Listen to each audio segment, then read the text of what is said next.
Welcome to the Career Dev Podcast, where we dive into the strategies, insights, and real-world experiences that help you navigate your career with confidence. Hi, I'm Dr. Tracy Shroyer. I'm your host, career coach, and professor, and I'm here to help you land the job that you want, grow in your profession, and take control of your career journey. Whether you're job searching, leveling up, or making a career pivot, you're in the right place. So let's get started. Welcome back to the podcast. I am Dr. Tracy Shroyer, and if you've ever wondered whether all the talk about keywords and resumes is really worth paying attention to, this episode is for you. Because today we are digging into one of the most powerful and often misunderstood elements of a successful resume, which is keywords. So whether you're applying through a big job board or you're sending your resume straight to a hiring manager, keywords can make or break whether your resume gets seen or it gets skipped. Don't worry, I'm not here to make this technical or overwhelming at all. I'm going to break it down and give you actionable, non-robotic ways to use keywords that actually help your resume work harder for you. So let's dig in. So let's start out with, what are keywords really? Starting at the beginning. So keywords are simply the terms or phrases that employers are using in job descriptions to describe the skills, the qualifications, the tools, and the responsibilities that they're looking for the person that takes that job on. Think of them as maybe like search terms. If someone were trying to find a candidate like you, what words are they going to use? Some examples may be project management, budget forecasting, agile methodology, client retention, Salesforce, or Tableau. These are often pulled straight from the job description, which means that's where your keyword research should really begin. So here's where to find the right keywords for the role that you're looking for, or the roles that you're looking for.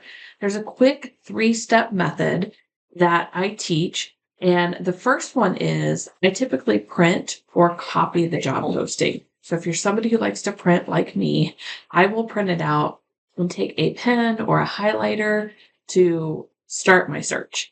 If you're somebody who likes to use the computer, you can copy the job posting and put it into like a Word document or a Google Doc or something like that, even if there's several similar roles. So typically what I do when I work with coaching clients is I ask them to send me anywhere from 3 to 5 job descriptions, because I can leverage those to see what are some of the keywords that stick out.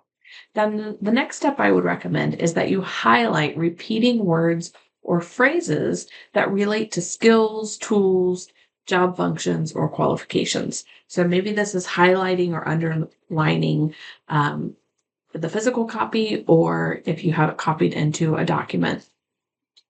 And then the last thing is, look for specific language around certifications, tools, or soft skills, and make sure that you're pulling out those as well. If you're applying for a customer success role and the posting mentions client onboarding 3 times, guess what?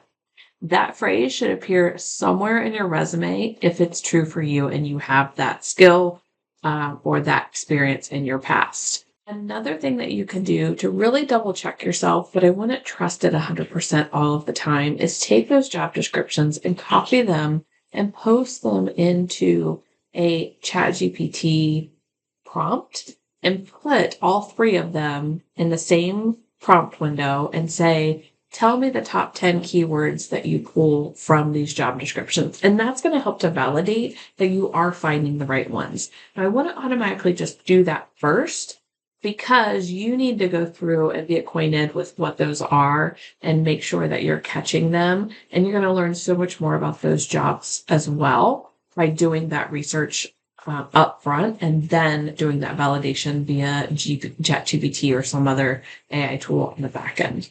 So another thing is, you've probably heard of applicant tracking systems, or ATS. The software that scans resumes before a human typically ever sees them is this ATS. Yes, it's real. No, it is not evil. But yes, keywords help you pass that initial scan so that it goes on to a human. and it likely is going to bring you up higher in the search results that you are a person that's qualified for that job role because of including those keywords. So if you're using any kind of plain formatting, I would avoid placing the important keywords inside of text boxes or images because those may not be read as quickly and as easily by an ATS system. So make sure it's in the body of your resume. And again, not in text boxes. Hopefully you don't have any images. You should not on your resume, anything like that. But also, it's key. You want to write for humans and not just software. So you want to make sure that your resume is not feeling too robotic because it's not only the ATS that's going to scan and pass on your resume. So here's what I don't want you to do. I don't want you to copy and paste a bunch of keywords in a block at the bottom. Some coaches have recommended this where you take these keywords and you either throw them into your resume somewhere or like in a block, or you put them at the very end and then you make them white so they blend in, but the ATS is going to pick them up. I do not recommend that because somebody human is going to be seeing your resume on the back end once the ATS sees that you're a good match for the role, and they're not going to see those, and they may put you in the maybe or no pile as a result of that. So you want to make sure that those are in your resume where they make sense.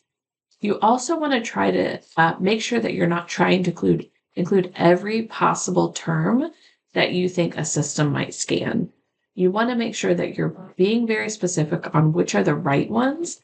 And if there's 12 keywords that you're finding over and over, maybe it's figuring out the top 5 or 6 that seem most important to that role, or doing a little bit more research on that type of role, what may be most important. Different organizations are going to see different things. And that's why you want to leverage more than just one job posting to kind of figure out where are you seeing these repeated over and over across different types of roles or different types of organizations for the same kind of role. Your resume, it should still sound like you. It should be clear, it should be confident, and it should be strategic. It shouldn't just be a string of buzzwords. It needs to make sense and have that clarity, not only for you to talk to it, but for whoever's looking at on the back end. First, likely the ATS, and then the human that's getting a hold of it. So here's what you want to make sure that you do. You want to make sure you include the job title from the posting in your summary or your headline. What you can also do is think about how do we reflect that from jobs that you have had before. So maybe it's a learning and development manager and you have had a job. So mine was a learning strategy manager. Well, I would change the wording of that because it's closely aligned to learning and development manager versus learning strategy manager. And that's going to show a match to the system. So that's a recommendation there. You also want to make sure that you're using keywords within your accomplishments bullets, whether you have a separate section for achievements, maybe that's under your professional summary and you're calling these out, or you are in the roles, the bullet points underneath your roles, you're integrating those keywords there. And it's not to say you only have to use it once. You can use it a couple different times if you want. It'll pick up and see that you use that several times, but don't flood your resume with those key terms, like overly using those. So an example is instead of improved communication, maybe you would try improved client onboarding process to reduce churn by 18%. And you can see we mentioned the client onboarding process, which was one of the keywords I mentioned just a little bit ago for a particular role. You're also including that quantifiable accomplishment in there. You want to make sure that you are mirroring the language that is used in the job description. So if the job says budget management and you wrote financial oversight, you want to switch it up. So if it's close enough that it aligns, kind of like what I mentioned with the role, learning and development manager versus learning strategy manager. Also, and this you're probably going to see a lot more in your skills section, is making sure that those terms align too. And this is absolutely why you need to check your resume before you go to apply for each role, because there may be small tweaks that you can make for this that's going to make the difference between whether you get a call for an interview and you are a good match versus you're not a good enough match and it's going to fall out of the system. So remember, if the language in your resume matches the language in the job posting, it makes it easier for both humans and machines to say, yes, this person is a good fit. So if this episode gets your wheels turning and you're realizing your resume might need more than just a few keyword swaps, I'd love for you to join me for a free upcoming workshop that I have. It's called Rock Your Resume, How to Build a Resume that Reflects Who You Are and Gets Results. We're going to go deeper into keyword strategy, like I talked about today. We're going to talk about my 4-part framework for building a results-driven resume. And we're going to talk about how to create a resume that makes you actually feel excited to send it out versus, another job application that I'm sending and that I'm applying for. So you can visit tracyshroyerphd.com/job seekers and reserve your spot for this upcoming webinar. It's totally free. There are a limited number of spots for people to attend, though. I want to wrap this up by saying you don't need to become a keyword expert. You just need to know what you need to look for and how to use it in a way that feels real and relevant. In next week's episode, we're going to pull back the curtain on what makes a resume actually work and what's just fluff that's included. I can't wait to share that one with you. Until then, keep going. You've got this.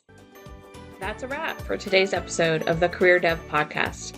I hope that you found inspiration, insights, and actionable steps to move your career forward. If you enjoyed this episode, please don't forget to subscribe, leave a review, and share it with someone who could benefit.